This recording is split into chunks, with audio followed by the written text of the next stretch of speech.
In today's video, I'm going to teach you how to create ebooks using Google Notebook LM. By the end, you'll know how to set up a fresh notebook, add your source files, and guide Notebook LM with a clear description so it can help you shape your ebook efficiently. First, open Google Notebook LM in your web browser and navigate to your workspace. If you see an example notebook on your homepage, open it briefly to get a feel for the layout. You'll notice panels for sources, a central workspace, and tools that help you analyze and draft from what you upload. When you're ready to begin your own project, return to the main view. Start a new project by selecting Create Notebook. This gives you a clean space dedicated to your ebook. Give it a clear, descriptive name so you can find it easily later, something that reflects your topic or working title. A named notebook keeps your research, drafts, and references organized in one place, which becomes especially helpful as your project grows. Next, add your materials. Look for the area that says you can click or drop your files.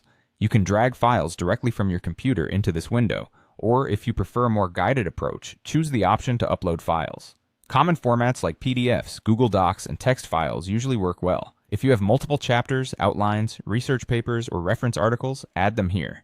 Good file hygiene helps. Use clear file names, avoid duplicates, and keep versions consistent so you don't confuse later drafts. Click Upload Files and select everything you want to include.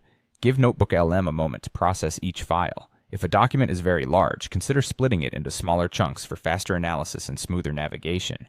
It's also wise to ensure you have the right to use the materials you upload, especially if your ebook will be shared or published.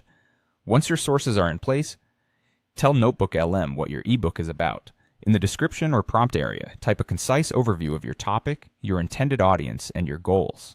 Include the tone you want, such as friendly, academic, or practical, the approximate length, and any structural preferences like a table of contents, case studies, or summaries at the end of each chapter. If your book requires citations or a glossary, mention that too. The clearer your guidance, the more relevant outlines, insights, and drafting help you'll receive from your uploaded sources. That's it. You've opened Notebook LM, created a dedicated notebook, added your files, uploaded them, and provided a focused description of your ebook. You're now set up to develop a well-structured manuscript supported by your organized research.